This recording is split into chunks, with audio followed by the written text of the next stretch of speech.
विधान परिषदेसाठी अहिल्यानगरच्या राजकारणात नवा चेहरा, नवी चर्चा अन नवा अध्याय। स्वर्गीय अरुणकाका जगताप यांच्या राजकीय वारसाचा धागा आता युवा नेतृत्वाकडे वळताना दिसतोय। विधान परिषदेसाठी राष्ट्रवादी काँग्रेसकडून युवा चेहरा म्हणून सचिन अरुणकाका जगताप यांचं नाव चांगलंच चर्चेत आलंय। नगर जिल्ह्याच्या राजकारणात नव्या समीकरणांना त्यामुळे सुरुवात झाली आहे।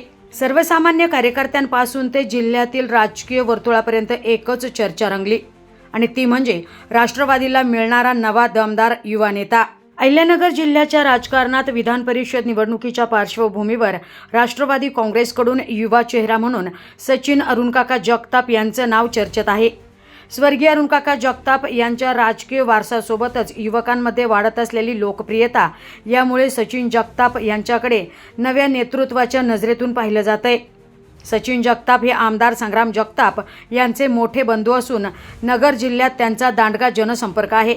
शिक्षण क्षेत्रात त्यांनी LLBचे शिक्षण पूर्ण केले असून सामाजिक, शैक्षणिक आणि ग्रामीण विकासाच्या विविध उपक्रमांमध्ये त्यांनी सक्रिय सहभाग नोंदवलाय। युवक, शेतकरी आणि सामान्य नागरिकांशी सातत्याने संवाद ठेवत त्यांनी स्वतःची स्वतंत्र ओळख निर्माण केली। स्वर्गीय अरुणकाका जगताप यांच्या पश्चात जगताप परिवाराची राजकीय परंपरा पुढे नेण्याची जबाबदारी आता नव्या पिढीकडे येताना दिसतीये। जिल्हा परिषद, ग्रामीण भागातील संपर्क, कार्यकर्त्यांशी असलेली नाळ आणि सर्वसामान्यांमधील विश्वास ही सचिन जगताप यांची मोठी ताकद मानली जात आहे। नगर शहरासह ग्रामीण भागातही त्यांचा प्रभाव वाढताना दिसत असून अनेक युवक त्यांना युवा नेतृत्वाचा दमदार चेहरा मानत आहे।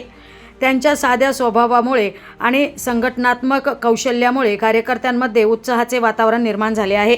विशेष म्हणजे पालकमंत्री राधाकृष्ण विखे पाटील आणि राष्ट्रवादीचे नेते अविनाश आदिक यांच्याशी असलेले त्यांचे समन्वयाचे संबंध देखील राजकीय चर्चेचा विषय ठरत आहे। त्यामुळे आगामी विधान परिषद निवडणुकीत त्यांचे नाव अधिक मजबूत होत असल्याच्या चर्चा रंगू लागल्या आहे। तर राजकारणात सध्या अनुभवी नेत्यांसोबत नव्या दमाच्या नेतृत्वाची गरज व्यक्त होत असताना सचिन जगताप यांचे नाव पुढे येणे हे राष्ट्रवादी काँग्रेससाठी एक महत्त्वाचे पाऊल मानले जात आहे। त्यामुळे आता विधान परिषदेच्या रिंगणात राष्ट्रवादीचा युवा चेहरा म्हणून सचिन जगताप यांची अधिकृत एंट्री होणार का? अहिल्यानगरच्या राजकारणात नव्या पर्वाची ही केवळ सुरुवात तर नाही ना। राष्ट्रवादी काँग्रेसकडून सचिन जगताप यांच्या नावावर शिक्कामोर्तब होणार का? आणि अहिल्यानगरच्या राजकारणात नव्या युवा पर्वाची सुरुवात होणार का? हे पाहणं महत्त्वाचं ठरणार आहे। प्रतिनिधी राणिका अस्लीवाल, डिजिटल अहिल्यानगर।